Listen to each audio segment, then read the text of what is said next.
Welcome back to Smut and Study Podcast. I'm Amanda. I'm Natalie. Happy New Year. Happy New Year. Today we are starting off the new year with, even though we did just post one last week, so I guess technically it's not. Guys, we've just been holding on to that for a while. Yeah. We're starting off with a nice little dark romance, kind of like a psych dark romance. Like we always say nice little. Yeah. We're just like, it's fine.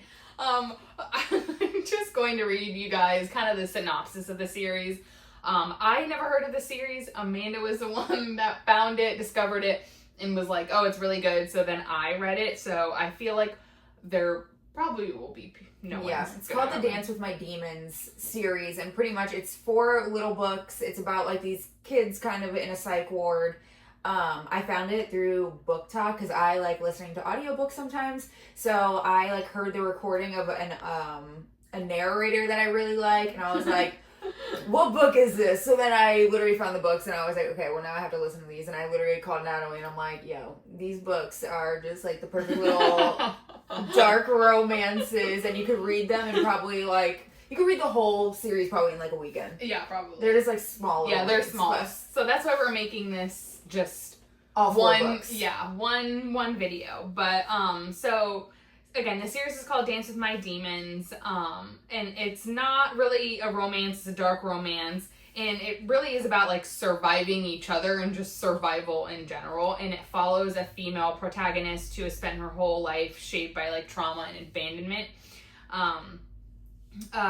Her survival instincts are very like sharpened, but yes, she comes off weak, but she's not weak, and she's actually very smart, which I did love about the series, is because in the beginning it kind of like you feel like you're like, she's not gonna survive well here, but she actually puts up like a fight, and I really like that because sometimes when it's like the damsel in distress always, you're like, okay, like a woman can actually get shit done and do things.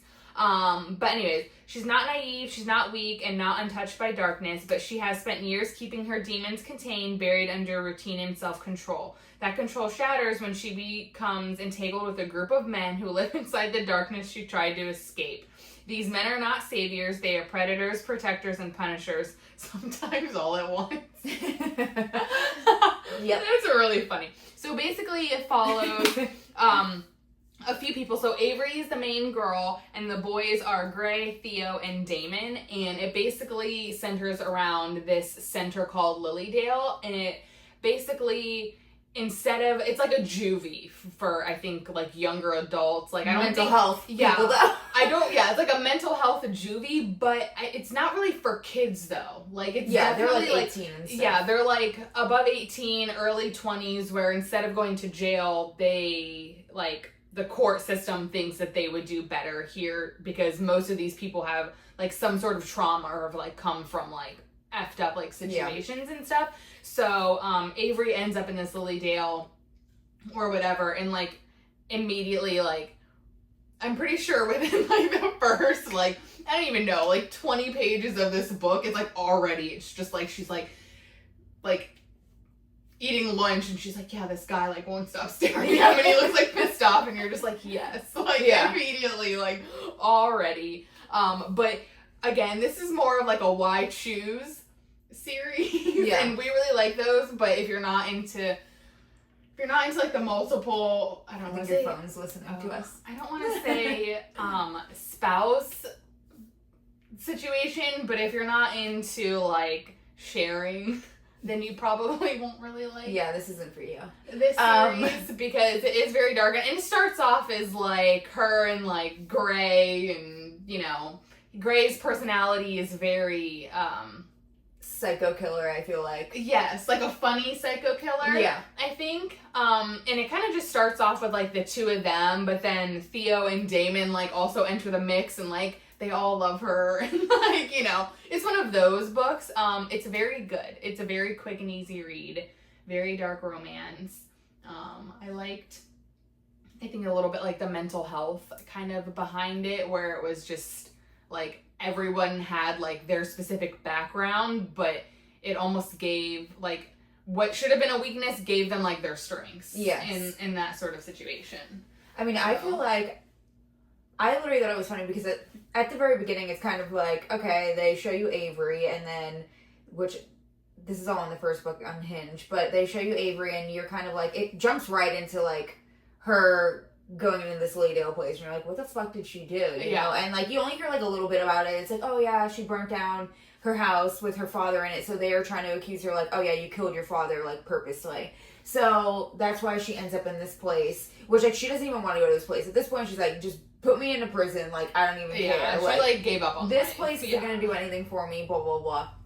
And then like she said, the first character that comes into the book is Gray, and he's there, and Gray literally is one of my favorite out of the three guys, because I just think, like I said, he's like psycho killer, like, attitude, but like he has no remorse. Like he's like, I don't give a shit, like, I killed that guy, and like, he deserved it.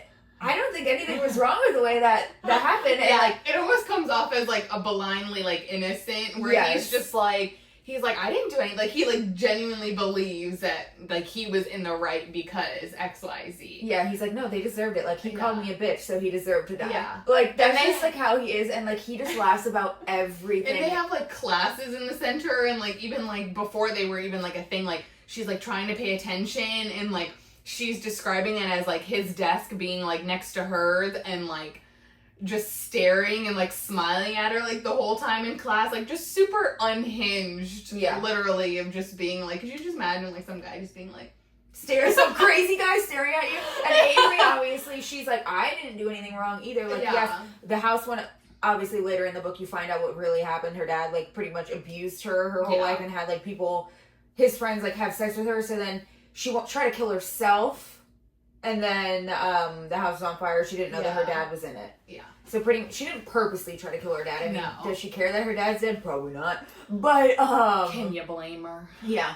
But like, I just thought it was funny because then it's like she gets into this place, and of course there's a secret society. Like, Damon is the leader of the secret society. I don't even remember what they called themselves, but it was something funny. It was like something to do with like carnival type thing, you know? So then Damon's the ringleader, and then Gray is part of that secret society, and of course they like act like they like run shit in this place, which technically they do. But like, Avery in the beginning is very, Gray tries to bring her in. Damon doesn't want anything to do with her. They're kind of like, okay, who the fuck is this bitch? Like, she's gonna have to like prove herself. But then Crazy Gray is like, no, like, we like her. Theo, I think, is great because Theo is like this chill psycho. Like, he's low key, like, was very like a psycho, like a recluse, like didn't talk to anyone. And like, as she's kind of like starting these things with Gray, like she ends up like sitting at like lunch with Theo, and like he allows it, and like everybody's like shocked because like no one's allowed to sit near him. He doesn't talk. He's very secluded. He just looks pissed off all the time. And then you're kind of like, okay, like, he definitely, like, likes her, and, like, you know, she likes him. And then it kind of goes Gray, and then, like, then she ends up sleeping with Theo, and then Gray gets really pissed off for, like, a moment. And then he forgives her, and he's like, oh, I can share you with, like, Theo. Like, it'll be fine. Like, we'll work through it. And then they have their weird thing. And then at the very end, it's like Damon comes in, and you're like, you knew that like Damon. Yeah, the third book was the one where like Damon started to like. Yeah, like you him and her were involved a lot more. And you're like, and it was very much like he's pissed off, like he just makes her mad, like X, Y, Z. But you're just like, You're like, when a guy cares, like when there's that much just like fire, and you're just like, I hate, you know what I mean? Yeah. You're like, there's something going on there for sure. And he came in the picture, and then it was like, oh hey, we're adding like a third guy and stuff, which was fun for us. I liked it. Yeah. It very much so kind of reminded me of Den of Vipers.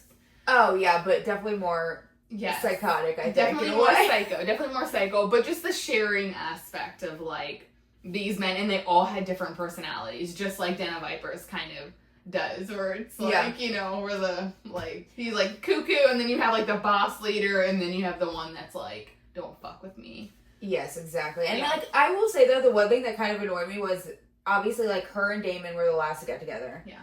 And I felt bad for Gray because like obviously Gray really liked her I mean they all loved her, but I know Gray like liked her the most. And then that part where they like pulled this little trick about her like getting married to Damon, And then Damon being like, oh, she's my wife or whatever, but yet they all share her. And I'm like, that was Gray's spot. I know. Gray should have married her. I know. But not that it matters, because they all end up together in the end. But yeah, I like live in a house like, together and everything. Like it all works out. We're not gonna. We won't. We could go into details, but we won't. But then in the very end, they end up living in a house together, which is fun for them. Yeah, I just laughed. What a nice life. The first, obviously, like she said, like Theo slept with Avery, and then Avery slept with also Gray. I literally laughed at it because then Gray was like mad at Theo, and he's like, yo, what the hell, like, you were sleeping with my girl, blah, blah, blah. And then I literally died, though, because then he was like, wait, well, if she loves him, and she loves me as well, like, why would I take that away from her, because I love her, and I want her to have whatever she wants. So the first time that they ever, like, did stuff together, he made Theo, like, fuck her through, like, a wall or something. The hole in the wall, he's like, he could have her, but he can't look at her while he has her, or whatever, and I'm like, bruh. Yeah, like, Gray's making out with her, and, like, Theo's, like, fucking her from behind, kind of, I'm like, this seems like medieval times, like, fucking someone through, like, a sheet or something. Like, there's the contact, but you can't look at each other. That's awesome. Yeah. That's really funny. I just die laughing at that, because I'm like, okay, sir. But then you guys all fuck her at the end. It's fine. It's fine. He got there. He eventually got there. He wasn't fine in the beginning with it. It was a gradual process. Theo was, like, didn't give a shit the whole time.